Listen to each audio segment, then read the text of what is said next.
28 फरवरी 2026 middle east की geopolitics suddenly change हो गई। ईरान के सुप्रीम लीडर अयतुल्ला खमेनी की डेथ एक जॉइंट यूएस इजराइल स्ट्राइक में हुई और सिर्फ कुछ दिन बाद ईरान ने अपना नया सुप्रीम लीडर अनाउंस किया, मुस्तफा हुसैनी खमनेई। ये वो शख्स है जो कि अयतुल्ला अली खमेनेई का बेटा है। लेकिन सवाल ये है कि असली मुस्तफा कैसा है और ये क्या करता है, उनकी रिलीजियस आइडियोलॉजी क्या है, और दुनिया के बड़े powers America, Israel, Russia, China, Europe और इवन इंडिया पर इनका स्टैंस क्या रहेगा। तो आइए देखते हैं कि मुस्तफा की पर्सनल प्रोफाइल क्या है। मुस्तफा हुसैनी खमेनेई का जन्म 1969 में माशहाद, ईरान में हुआ।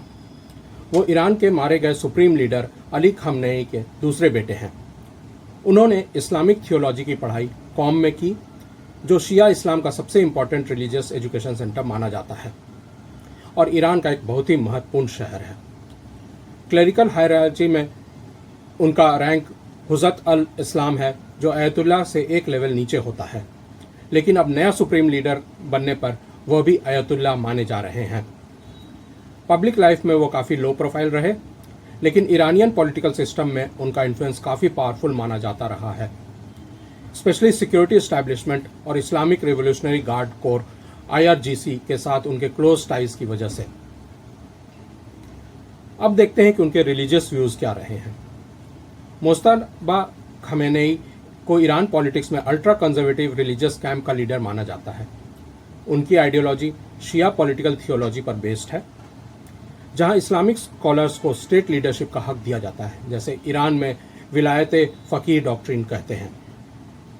एक्सपर्ट्स के मुताबिक वह फंडामेंटलिस्ट और महादिस्ट इंटरप्रिटेशन के क्लोज हैं, जिसमें इस्लामिक रेवोल्यूशन और रिलीजियस गवर्नमेंट्स को सेंट्रल रोल दिया जाता है। पॉलिटिकली मुस्तफा खमेनेई को ईरान का हार्डलाइन कंजर्वेटिव कैंप से जोड़ा जाता है। रिपोर्ट्स के मुताबिक वो ईरान के पावरफुल मिलिट्री इंस्टीट्यूशन IRGC पर ज़्यादा रिलाई कर सकते हैं और रिजीम सिक्योरिटी को टॉप प्रायोरिटी देते हैं। ईरान की डोमेस्टिक पॉलिटिक्स में उनका फोकस होता है इस्लामिक सिस्टम को प्रोटेक्ट करना, वेस्टर्न कल्चरल इन्फ्लुएंस को लिमिट करना, रिलीजियस एलाइज जैसे हिजबुल्लाह और शिया मिलिशियाज को सपोर्ट करना।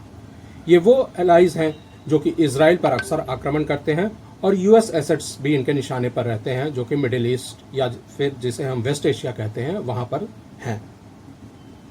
अब अमेरिका के प्रति उनका व्यू क्या है, ये जानने की कोशिश करते हैं। मुस्तफा खमेनेई और ईरानियन हार्डलाइन लीडर्स के नज़दीक यूनाइटेड स्टेट्स ईरान का प्राइमरी जियोपॉलिटिकल राइवल रहा है। उनका बिलीफ है कि US मिडिल ईस्ट में रिजीम चेंज और स्ट्रैटेजिक डोमिनेंस चाहता है। इसी वजह से Iranian leadership traditionally US policies को हॉस्टाइल और इंपेरियलिस्टिक मानती रही है। इजराइल ईरान का कट्टर दुश्मन रहा है। ईरान की ऑफिशियल आइडियोलॉजी में इजराइल को मेजर स्ट्रैटेजिक एनिमी माना जाता है। तेहरान ओपनली पैलेस्टीनियन ग्रुप्स और रिलीजियस और रीजनल रेजिस्टेंस नेटवर्क्स को सपोर्ट करता रहा है।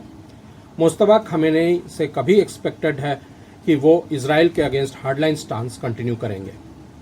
ईरान की मिडिल ईस्ट स्ट्रैटेजी को अक्सर एक्सिस ऑफ रेजिस्टेंस कहा जाता है। इस नेटवर्क ग्रुप में हिजबुल्लाह जो कि लेबनान में है, शिया मिलिशियाज जो कि इराक में ज़्यादातर हैं, हौतीस जो यमन में है और सीरियन गवर्नमेंट अलायंसेस आते हैं। यह स्ट्रैटेजी ईरान को रीजन में स्ट्रैटेजिक इन्फ्लुएंस देती है।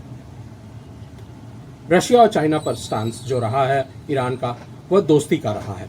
वेस्टर्न सैंक्शंस के बाद ईरान ने फ्रेंडली पॉलिसी अपनाई है इन दोनों दोस्तों की तरफ और फॉरेन पॉलिसी में एक शिफ्ट किया है, जिसे एक्सपर्ट्स लुक ईस्ट स्ट्रैटेजी कहते हैं। इसका मतलब है कि रशिया के साथ मिलिट्री और एनर्जी कोऑपरेशन, चाइना के साथ long term economic partnership. China और रशिया दोनों ने मुस्तफा खमेनेई के लीडरशिप ट्रांजिशन को सपोर्ट भी किया है और ईरान पर अमेरिका और इजराइल के हमले की निंदा भी की है। यूरोप पर अब उनका क्या स्टांस रहा है, ये जानने की कोशिश करते हैं। ईरान और यूरोप का रिलेशनशिप कॉम्प्लिकेटेड रहा है। ईरान न्यूक्लियर डिप्लोमेसी और ट्रेड के लिए इंपॉर्टेंट पार्टनर है, लेकिन सैंक्शंस और पॉलिटिकल डिसएग्रीमेंट्स के कारण ट्रस्ट काफ़ी लिमिटेड है। इसीलिए तेहरान यूरोप के साथ रिलेशनशिप मेंटेन करता है, लेकिन स्ट्रैटेजिक डिपेंडेंस ज़्यादा रशिया और चाइना पर रखने लगा है। भारत की तरफ ईरान के नए लीडर का व्यवहार अभी तक दोस्ताना रहा है, क्योंकि भारत और ईरान के संबंध काफ़ी पुराने रहे हैं। भारत काफ़ी हद तक तेल ईरान से भी लेता है और पेट्रोलियम प्रोडक्ट्स पर काफ़ी निर्भरता है।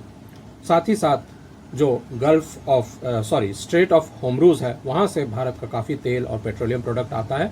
इसलिए भी ईरान और भारत के दोस्ती के रिश्ते रहे हैं। धन्यवाद। यह वीडियो पसंद आए तो चैनल को लाइक और सब्सक्राइब जरूर करिए।